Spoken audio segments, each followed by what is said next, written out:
Retro Hangover is supported via Patreon by listeners like you.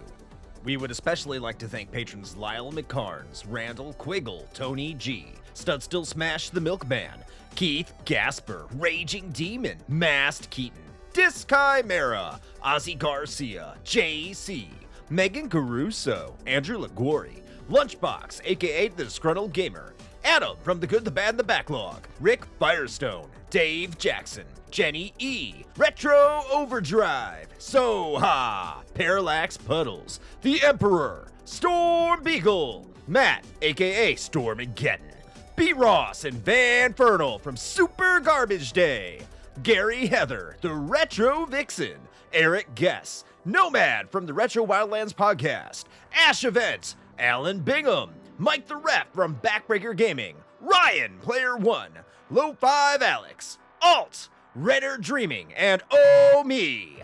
Your continued engagement and generous donations are deeply appreciated.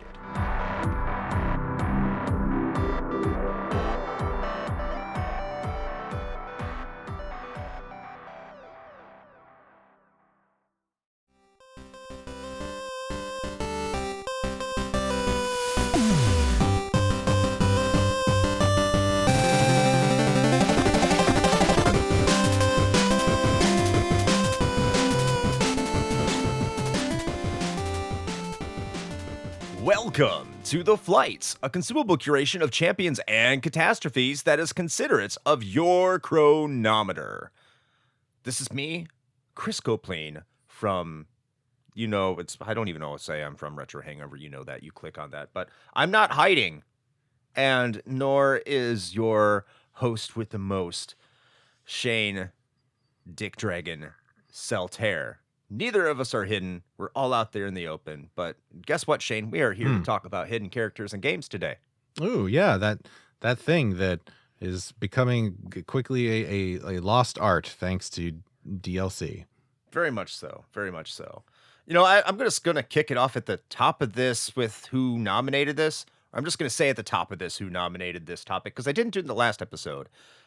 So this one was nominated by Keith Gasper.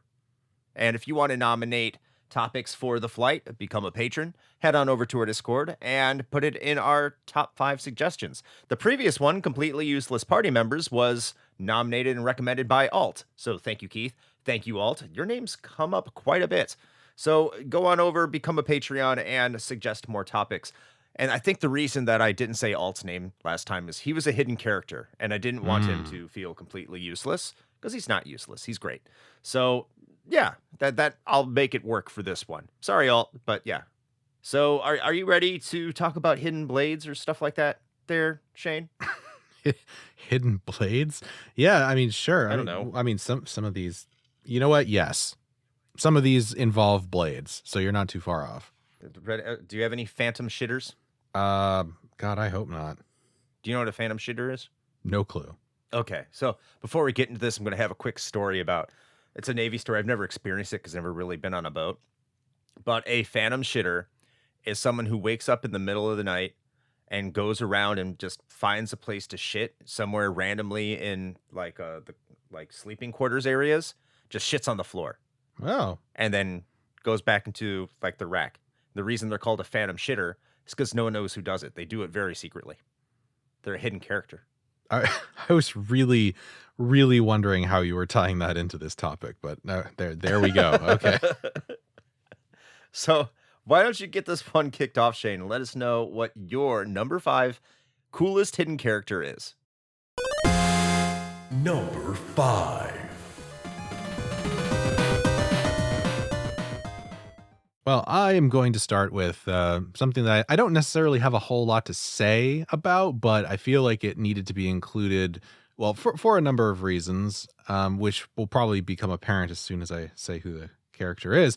And that would be the one and only, the man who brings it to the Matthews Bridge, Fred Durst in SmackDown Just Bring It.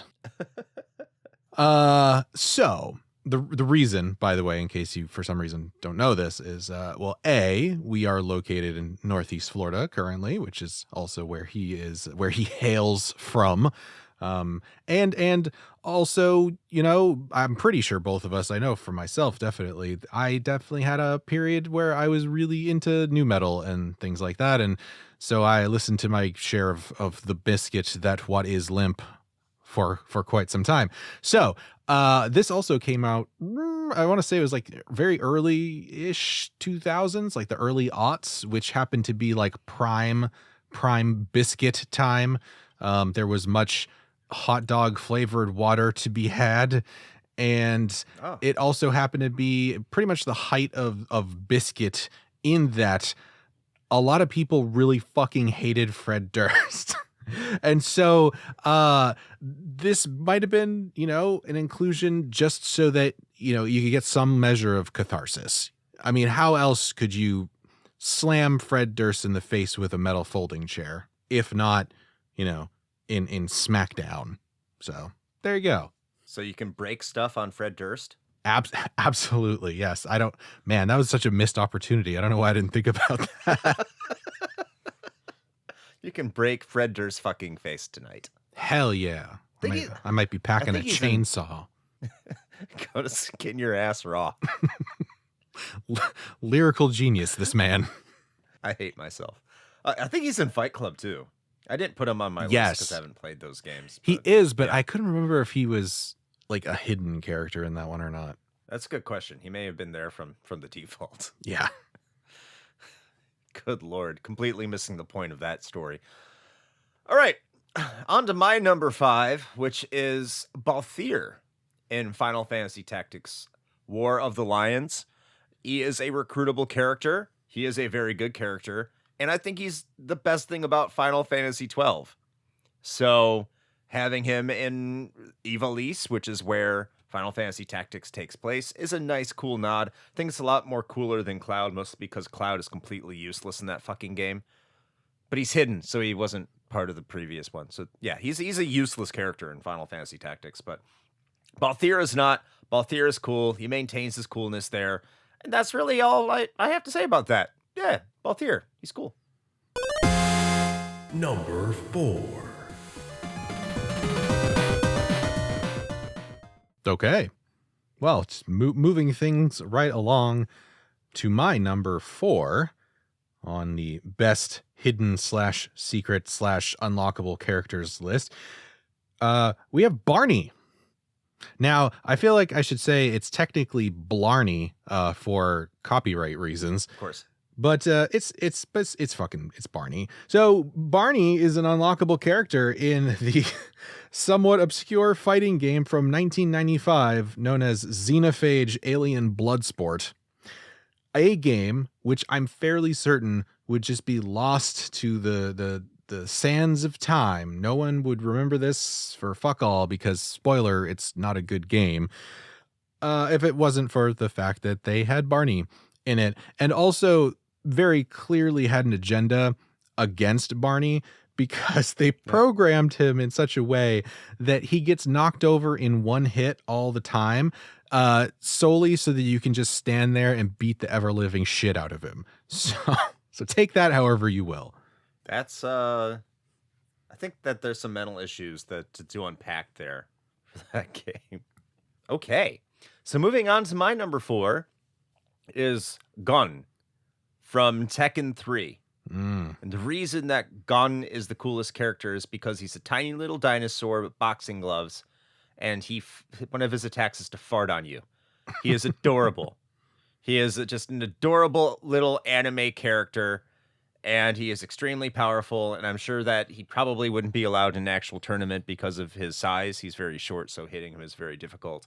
But playing with him is a ton of fun. It's funny. It doesn't really fit in with the environment. But I don't know, like, I remember unlocking him and just thinking it was the coolest fucking thing ever when I played the game when I was, 15 or something like that, 13, because Tekken 3 was just one of those big games, and just having something so out of the ordinary, I think it actually requires quite a bit of work in order to get him too, but just how much of a joke character it is one of the things that I really hold dear about that game. I wonder and going through Tekken Force with him and eating the chicken is always one of the better things about life. But yeah, my number 4 is going to be Gun from Tekken 3. Number 3. All right. My number 3 is a group entry, actually. I'm putting all of these together into one entry on my list because there's just so many. But I'm gonna go with Spider-Man, Wolverine, Darth Maul, Doom Guy, Shrek, and many others from the Tony Hawk's Pro Skater series.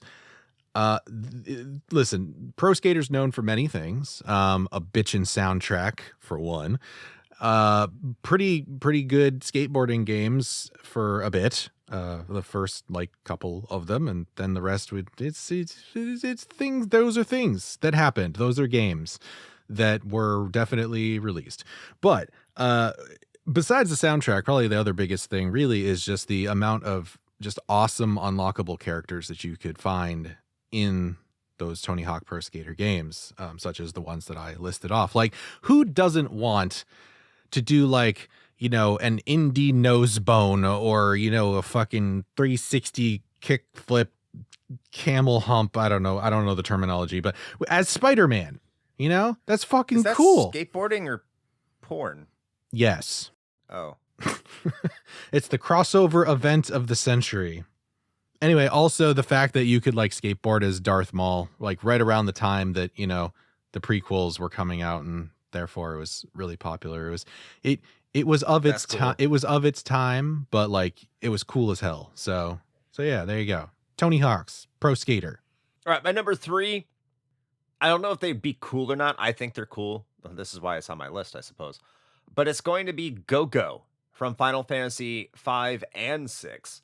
And the reason I put Go-Go here is because of Go-Go's appearance in 5 and how it kind of ties the two worlds together. And that's what I find fascinating. And the fact that you can get Go-Go in your party in 6 and have Go-Go as a character, just be an all-purpose character. Go-Go's completely broken.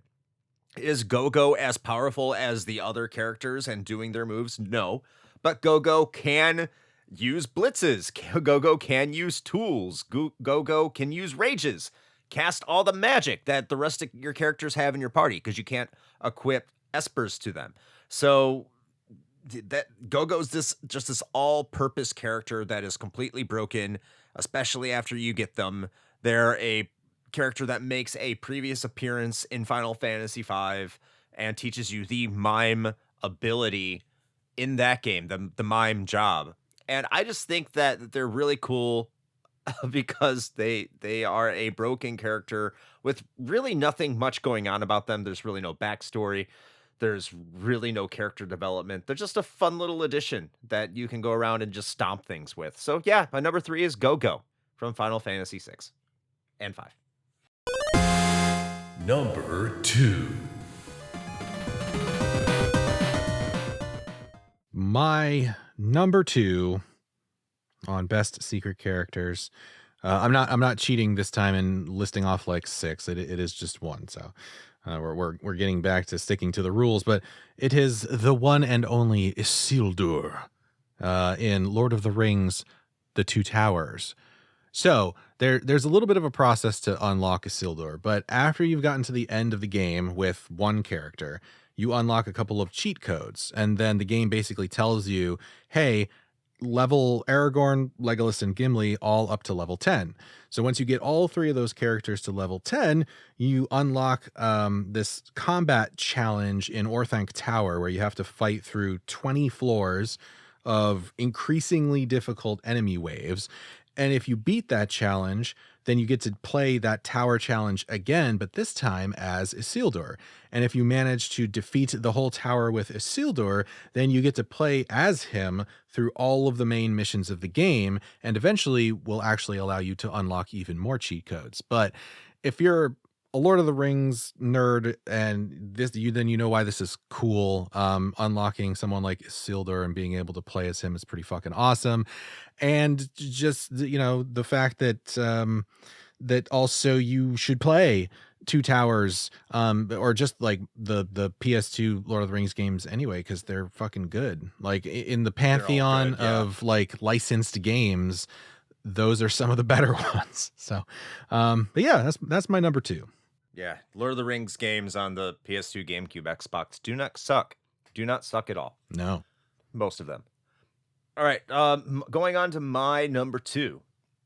It is McDole in Suikoden 2. So, Suikoden. yeah, Suikoden, however you wanna say it. So, I think we said it on the previous episode, there's no spoilers in terms of what we talk about on these episodes now, but, McDole is the hero of Suikoden 1. And if you collect all 108 stars of destiny in Suikoden 1 and transfer that save data over to Suikoden 2, later in Suikoden 2, you can go recruit them and put them in your party. But any other time you have to change your party members or like just add a party member into your party, they leave and you have to go back and put them back in your party. So the cool thing about that, of course, is that it does establish a connection between the two worlds. And just the fact that you do get to play with a character that you identified as in the first game is extraordinarily awesome. Now, of course, Konami fucked up the translation. So the way that you typed your name in the original one, it comes across all weird. Like it comes out as your name plus another few letters, so it looks like an abomination of sorts. So that kind of sucks. But other than that, just being able to recruit and pick up the character directly from the previous game and rewarding you for completing it and doing everything the game was asking you to in the game sequel is one of those really cool hidden benefits. I'm saying cool a lot this episode. I don't care. It's the name of the title, but I do love having that there. I think it really rewards the player in so many ways of being a fan of the series. So yeah, my number 2 is McDole from Suikoden 2. Number 1. All right. Here we are. The number 1 spot on the list. I have a feeling we may have the same one just because of who it is, but I could be wrong. I don't know. But my number 1 had to be the green palette swap himself, Reptile from Mortal Kombat. Oh, mine is not that.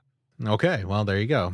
So Reptile is sort of the de facto first truly unlockable character in a video game, like ever, which is like a huge deal and set this major precedent for games forevermore until, they started figuring out that they could just chop pieces of content off and resell it to you. But that's a whole different story. So anyway, he also had crazy requirements to actually get him, which really lent a lot to the sort of like legend that surrounded this character when Mortal Kombat came out in arcades. So let's talk a little bit about what you actually have to do to unlock Reptile in the first Mortal Kombat, right? So first, you have to get a double flawless victory on the pit stage, specifically. No other one. You have to end that fight in a fatality, perform no blocks whatsoever, and do all of this when there's a little silhouette on the moon in the sky in the background of the level, which, for reference, happens roughly 1 in 50 times. Okay? That's what you have to do to get this guy. It's also funny because if you look at footage of this, or if you're crazy enough to actually fucking do this, this was before Reptile had his own moveset. So he's kind of like this amalgamation of Scorpion and Sub-Zero. So he can do moves, the special moves from both of those characters, which is just kind of like weird to look at, looking back now, since they're all very well established in what they are and what they do. But yeah, listen, I'm not like a huge fighting game fan. Most people know that, but I had to put Reptile at the top of this list because of just how important I think a hidden character he was, and just what sort of like impact it had on like gaming culture at the time. Like this was like a phenomenon. Like if you want to talk about the like schoolyard conversations around like, our theories about games or whatever, this dominated that conversation for quite a long time. Yeah, Reptile is a big deal in terms of hidden characters. I don't know. I don't think he's too cool because he's just a palette swap of Scorpion and Sub-Zero, but he was a big deal back then for sure. It was one of those things that you always would ask how you would unlock him, and then he was a playable character in Mortal Kombat 2, just to kind of satiate all that, which was amazing. And yeah, Reptile's definitely an important one, especially for video games and fighting games in particular, who really started leaning on hidden characters, particularly the Namco games when you got into like the Tekken series and so on and so forth. So that was a big milestone for fighting games and hidden characters and all that jazz. As you said, have now become DLC, unfortunately. But my number one is something that is so absurd. Even when this came out, I think today it would be a little bit more absurd. I would kind of like to see it more of a joke because I would laugh, but you know what? It probably set off a lot of people because people are more sensitive to things in general nowadays, I think. So just having this character in this game was hilarious. I still say I want more of it because it can be fun, and it's just, I don't know. I'm just going to say it. It is Slick Willie himself, the sitting president of the United States when this game came out, Bill Clinton, in NBA Jam. Hell yeah. It's insane that Bill Clinton is in this game. One of the biggest games of the day. Like, this isn't like some obscure indie project having a laugh. This is like the #1 game of its time. Putting in the president as a laugher. You can play as Al Gore too, by the way. It's just like, that's nuts to me. Could you imagine they have Madden come out next year or NFL Blitz come out next year and like Joe Biden is a corner? Like, could you imagine that? Like, Donald Trump is a running back? That would be insane, man. I would laugh my ass off. You're not going to get anything like this ever again. Seeing Bill Clinton get major air in a 360 dunk while on fire. Why? Like, what even made them do that? It's so absurd, but at the same time, it's awesome. Like, it's so dumb. I love it. Bill Clinton, #1 NBA Jam. I can't believe they did that shit. It's great. Oh yeah. That is like peak 90s for sure. Absolutely. I wish they did Socks the Cat.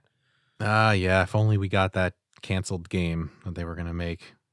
How fucking wild is that, by the way, that there was legitimately a game that was going to be made about the president's cat? That's, man, different time. We need to do that. We need to make Socks the Zombie Cat. Socks ate my neighbors. Yes! I love it.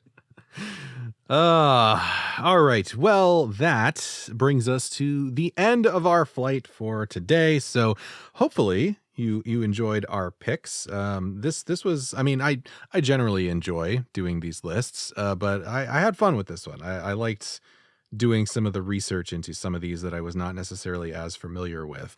So it was a good time. But whether you liked it or not, I mean, we hope you did, but if you didn't, then maybe you'll give us another shot, you know, and you could do that by going and checking out everything else we got going on. And if you did like us, then boy, have we got a bunch of stuff for you. So, as we are contractually obligated to do, we are now going to shill ourselves shamelessly and tell you that you should go to linktree/retrohangover, linktr.ee/retrohangover, and find all of our goodies there. Whether that happens to be the main feed of the show, which you are listening to right now, or maybe our Patreon, or maybe the merch store. If you want to support the show with your ducats, then you can do it that way and get yourself some sweet swag or some bonus content, depending on where you go, or both. You know, I'm not going to stop you. And we also have our socials as well as our YouTube channel, which I'm hoping, and this is past Shane talking, so I'm hoping that future Shane did this. But I think by the time this episode comes out, we will be simulcasting our Sunday streams to both Twitch and our YouTube channel. So definitely check one or both of those out. And speaking of those things, Chris, would you like to tell the people a little bit about what that is and what we do? Yeah, sure. So if you like Twitch, and who doesn't? We all love Twitch. And you have nothing better to do on a hot or cold or rainy or wet and wild Sunday night. Well, you wouldn't be bored if it was wet and wild. But I mean, if your wet and wild experiences are boring, I'm sorry. And you can head over to twitch.tv/retrohangover at 9 p.m. Eastern time on Sunday night and spice up your sex life a little bit. I don't know why that would happen, but I'm not here to kink shame. Great. Now that makes me think about whether or not someone has had one of our streams on while they were porking. Great. I don't know how I feel about that. I mean, listen, if you find us an aphrodisiac, then you know what? I will take that as a compliment. You're welcome, and head over to twitch.tv/retrohangover on Sundays at 9 p.m. That's like prime time for some people, because some people are going to bed during that time. So you never know. That's prime fucking time. All right. Well, anyway, on that note, anyway. Sipping on oysters. Woo! All right. Well, with all of that having been said, for better or worse, until next time. Play with while you're watching Twitch joysticks.